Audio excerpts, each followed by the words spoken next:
जब हमारे नबी के दादा का इंतकाल हुआ तो उनके आखिरी अल्फाज क्या थे और फिर नन्हे मोहम्मद की परवरिश किसने की, चलिए जानते। कुरैश के सरदार, काबा की चाबी के अमीन, सब कबीलों में इज्जत रखने वाले बुजुर्ग हजरत अब्दुल मुत्तलिब बिस्तरे मर्ज पर थे। बड़े बड़े सरदार उनकी चारपाई के पास बैठे थे। उनकी सफेद दाढ़ी सीने पर फैली थी और आंखों में अब भी नूर चमक रहा था, मगर सब जानते थे कि वो साया अब उठने वाला है। लेकिन उनकी निगाहों के सामने बार बार एक नन्हा बच्चा घूम रहा था, वही जो उनके दिल का चैन और सुकून था, वही बच्चा जिनके वालिद को उनकी पैदाइश से पहले ही मिट्टी के सुपुर्द कर दिया गया था और जिनकी वालिदा बीवी आमना भी मदीना के सफर में 2 साल पहले इस दुनिया से रुखसत हो चुकी थी। नन्हे मोहम्मद सल्लल्लाहु अलैहि वसल्लम जो अभी सिर्फ 8 बरस के थे, मगर उनकी पेशानी से एक अजीब सी रोशनी झलकती थी। हजरत अब्दुल मुत्तलिब ने अपने पोते मोहम्मद सल्लल्लाहु अलैहि वसल्लम को अपने पास बुलाया, उनके सर पर प्यार से हाथ फेरा और बहुत प्यार से सीने से लगाया और धीमी आवाज में कहा, ये बच्चा कुछ अलग ही है। फिर उन्होंने अपने बेटों की तरफ देखा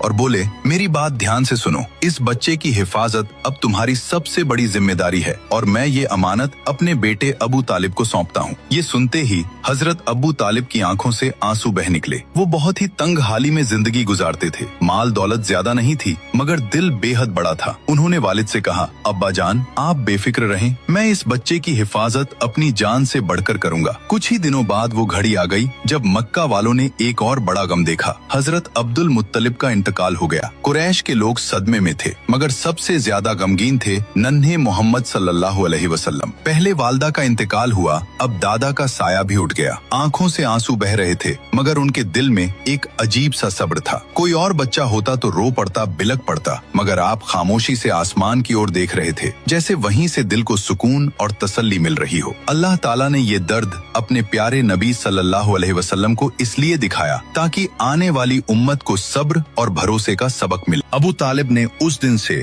मोहम्मद सल्लल्लाहु अलैहि वसल्लम को अपने घर में ऐसे रखा जैसे औलादों का ताज हो। घर छोटा था, खाने में अक्सर कमी रहती थी, मगर जब भी मोहम्मद सल्लल्लाहु अलैहि वसल्लम साथ बैठते बरकत उतर आती। एक वाकया बहुत मशहूर है। एक दिन घर में बस थोड़ा सा खाना बना था, इतना कि 2-3 लोग ही खा सकते थे। बीवी ने कहा, आज तो बच्चे भूखे रह जाएंगे, मगर अबू तालिब ने नन्हे मोहम्मद सल्लल्लाहु अलैहि वसल्लम को पास बैठाया और कहा, बेटा तुम भी हमारे साथ खाओ। जैसे ही आपने बिस्मिल्लाह पढ़कर खाना शुरू किया, वो थोड़ी सी नेमत बढ़ती चली गई। सारे बच्चों ने खा लिया, घर वालों का भी पेट पूरा भर गया, लेकिन फिर भी थाली में खाना बाकी था। ये है मेरे नबी की बरकत, जहाँ थोड़े से खाने में पूरे घर का पेट भर गया। सुभान अल्लाह। जो लोग नबी पाक से सच्ची मोहब्बत करते हैं, कमेंट में सुभान अल्लाह जरूर लिखें और अगले पार्ट के लिए सब्सक्राइब जरूर करें।